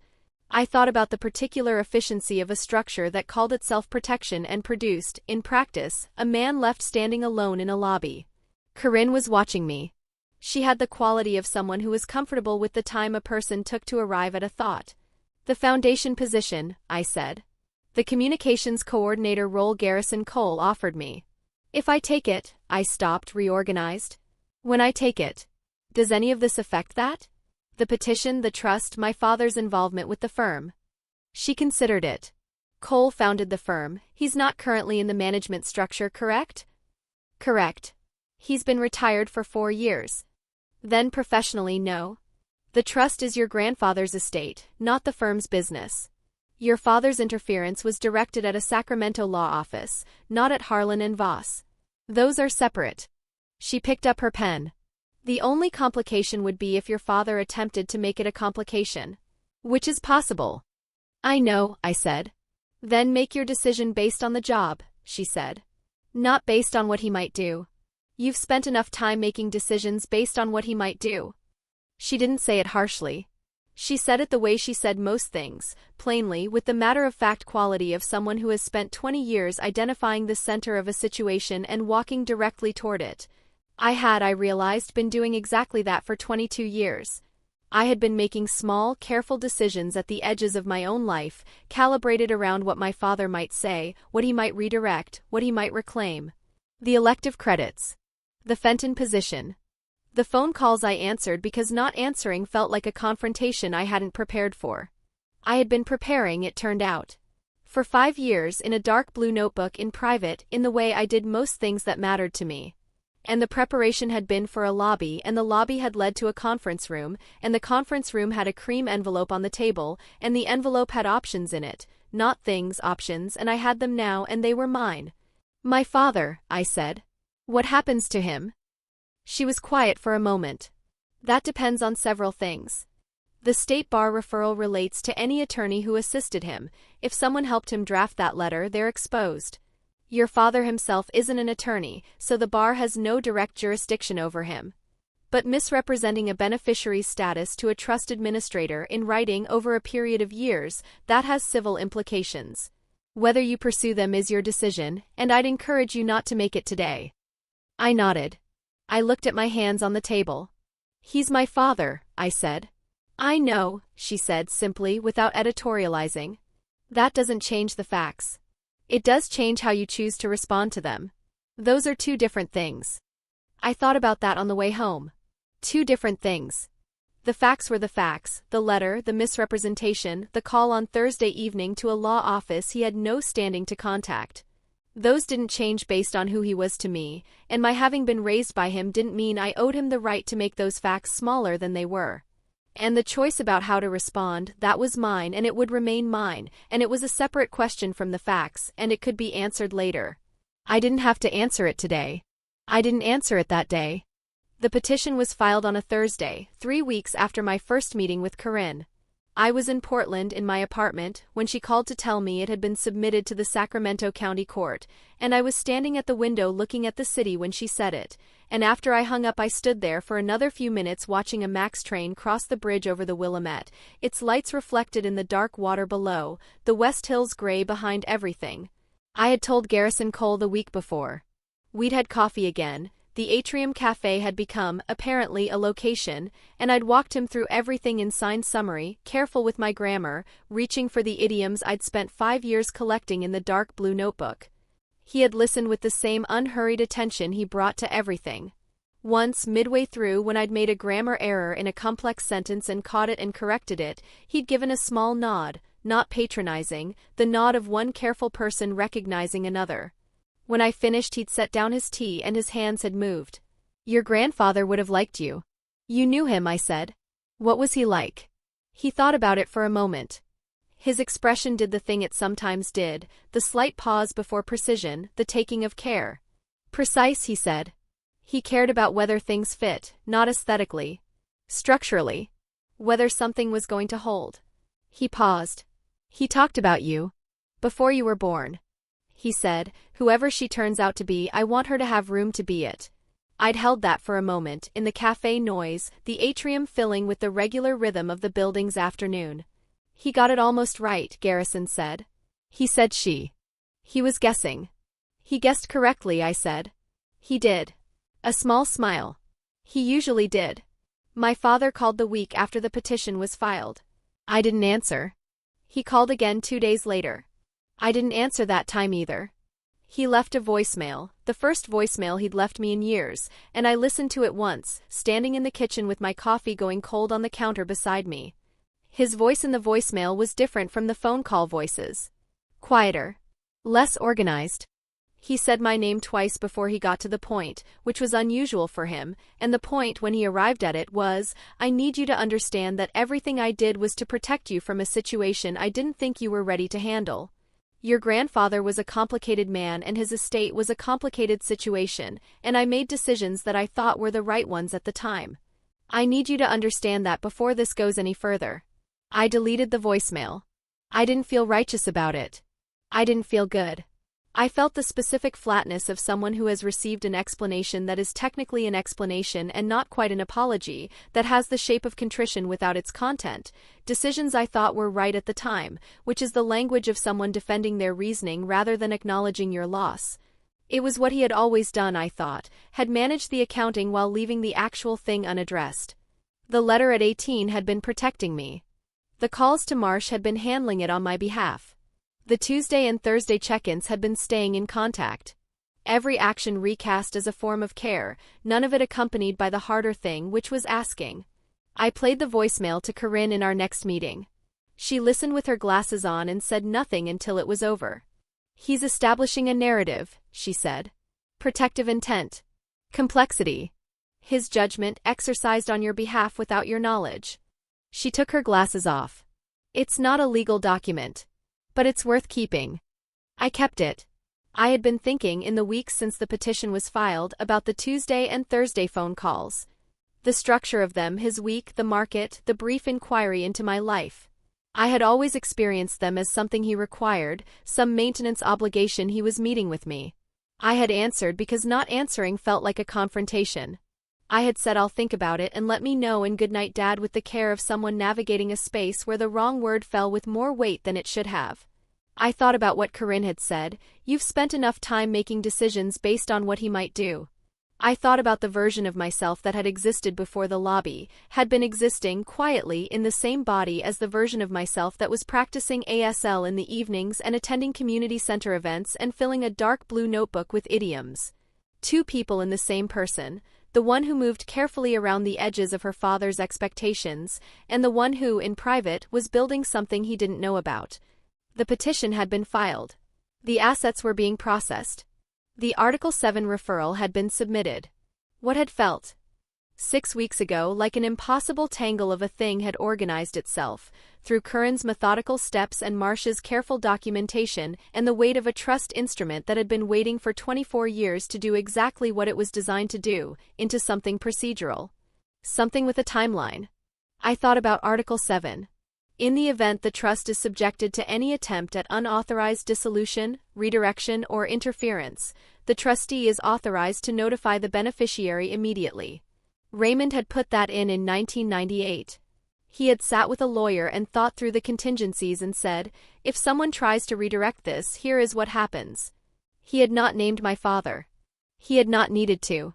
He had named the mechanism, and the mechanism had worked exactly as designed, because Alden Marsh had called me at 11:30 on a Friday night rather than process a dissolution request from a man with no authority to make one. My grandfather had built something precise. He had cared about whether things fit, structurally, not aesthetically.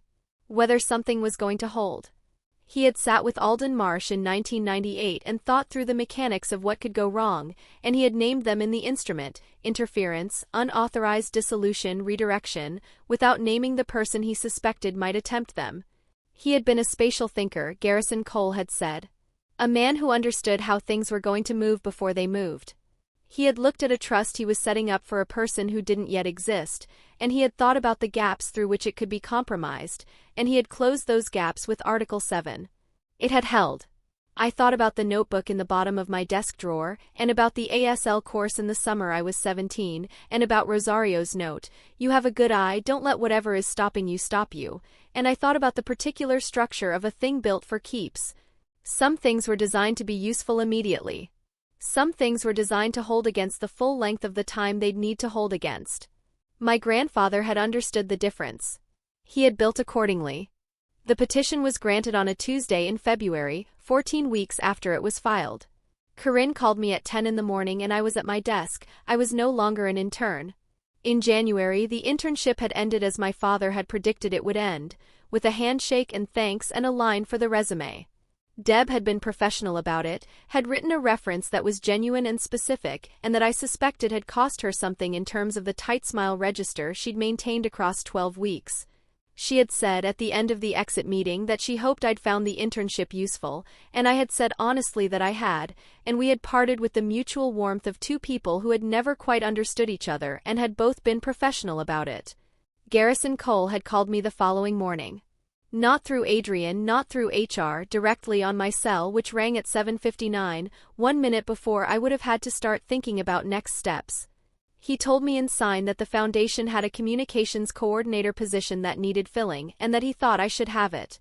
He told me the salary, real with benefits, with a line in the budget for ASL interpreter services for foundation events, and he told me the shape of the role, which was still being defined, because the foundation was in its first year and the job description was being built around what I could do rather than what they'd imagined the role would look like before they knew I existed. He had been very clear that this was the nature of the thing, not a predetermined box but a structure being erected around an actual person. Not a position I would fill. A position that would, over time, fill around me. I had said yes with the particular steadiness of someone who has recently gotten better at recognizing when a room has been built to fit them. When Corinne called, I stepped into the hallway of the 41st floor and she told me the petition had been granted and the assets would transfer within 30 days, and I said thank you and she said you're welcome, and I went back to my desk, my real desk with a window on a floor where my badge said Foundation Communications and not intern, and I opened my bottom drawer. The notebook was still there. Dark blue cover, pages swollen with age, the pencil worn through in 3 places on the finger spelling page. I reached in and I took it out and I held it for a moment, the weight of it, which was not the weight of the paper, but the weight of the 5 years in it, the specific weight of a thing built in private, in the way you build things when you don't yet know what they're for. I held it. Then I put it back. I closed the drawer. I went back to work. I sent Garrison Cole a text that said simply, "Petition granted." He replied in 20 minutes, "Good. Now what do you want to do with it?" I thought about that question for the rest of the afternoon. I thought about it on the Max ride home, watching the city pass the windows, the February light low and thin and particular to Portland in winter, the kind of light that doesn't warm anything but illuminates it exactly. I thought about what my grandfather had written, options, not things, the ability to say no to the wrong room and wait for the right one, and I thought about what the right room looked like, and whether I was already in it, and what the money could build rather than simply fill. I thought about the foundation. About the pro bono architectural work, the accessible spaces, the community centers in the pipeline, spaces designed from the beginning for the people who had been making do with spaces designed for someone else. I thought about a lobby with good sightlines and clear sightlines and a reception desk staffed by someone who knew that a raised finger aimed at the middle distance was not the same as a greeting. I didn't have a complete answer yet. But having the question felt different from not having it, and the difference was the same as the difference between a number in a trust account and an envelope on a table with your name on it. Both were real, but only one was yours to hold. My father came to Portland in March. He didn't tell me he was coming. He texted from the airport, "I'm here. Can we meet?" I looked at the text for a long time. Then I texted back a coffee shop name and a time, and I got there first and chose a table near the window, and I sat with my hands around a cup and I waited. He looked smaller than I expected. He always looked the same in my memory, a fixed size, a fixed posture, and in person he was shorter than the memory, or perhaps just less organized by it. He was wearing one of the 4 rotating dress shirt colors. He stood at the door for a moment scanning the room, and when he found me he crossed to the table and sat down and looked at me in a way I didn't recognize and couldn't immediately name. "You look well," he said. "I am well," I said. A server came and he ordered a coffee and we sat while it was being made and neither of us filled the gap. Outside, March in Portland was doing what March in Portland does. A thin bright light, the kind that suggests spring without committing to it, the cherry trees along the street showing the first faint swelling at their branch tips. His coffee came. He wrapped his hands around it the same way I was wrapping my hands around mine, and I noticed that and felt something complicated about it. "I'm not going to argue with what happened," he said. "I want to say that first. I'm not going to sit across from you and tell you I was right." I said nothing. What I did at 18, the letter. He paused. He was looking at the table. I told myself it was the right call. You were starting college. You had enough to manage. The trust was going to be there regardless, and I thought if you knew, it would change things. The way money changes things. The way it makes people. He stopped. I didn't want it to change you before you'd had a chance to become whoever you were going to be. Outside, a cyclist went by on the wet street, moving quickly through the thin March light. My father's hands were around his coffee cup. Neither of us spoke for a moment. "That is your grandfather's logic," I said. Almost word for word. He wrote it in 1998. Let it be what it is first and the use will follow. He wanted me to become whoever I was going to be before anyone told me what I was for. My father looked at me. The difference, I said, is that his version came with the document. He didn't keep it from me. He put it in a lawyer's office and said, "Give this to her when it's time." He trusted me to handle it. He was quiet. He turned his coffee cup slightly on the table. "You kept it from me," I said. "That's the difference." I thought about my grandfather's letter. I want her to have room to be it. The same instinct, aimed in opposite directions. "You decided that for me," I said. "For 4 years." "Yes," he said. "I did." "And when I got the internship here," I said, "you knew? You knew whose firm it was." He looked up. "Yes.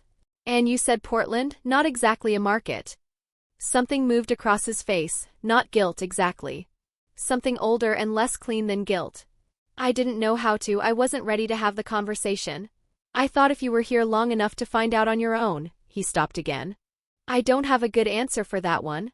I don't." I looked at him across the table. 22 years of Tuesday and Thursday phone calls. The flat certainty, the room temperature cruelty, the particular way he had of handing me Raymond's name like a compass heading and pointing me back toward himself. "You used Grandpa Raymond against me," I said. "In almost every conversation we had about any of this. That's what Raymond would have wanted for you. You said it like you knew. Like you had access to what he wanted that I didn't." My father was quiet for a moment. "He and I didn't agree on much," he said finally. "Your grandfather?" "We were." He turned his coffee cup slightly on the table. "We were different kinds of men. He thought I was too focused on the practical. I thought he was too focused on the principle of things at the expense of the actual thing." A pause. "He wasn't wrong about me. I wasn't wrong about him. We managed." "He wrote me a letter," I said. "In 1998. He said he wanted me to have options. Not things. Options." My father looked at me. "What else did he say?" "He said he hoped I'd get to be what I am before anyone told me what I was supposed to be for." A silence. My father looked at his coffee cup.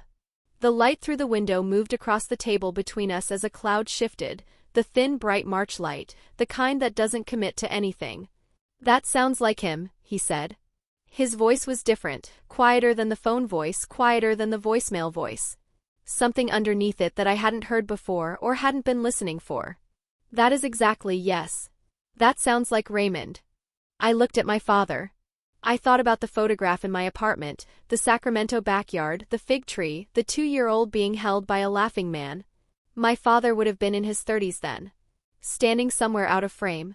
Managing the practical while Raymond held the kid.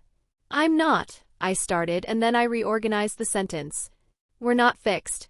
I need you to know that. What you did, the letter at 18, the calls to Marsh, that's not something I can put somewhere clean right now. I don't know if I can.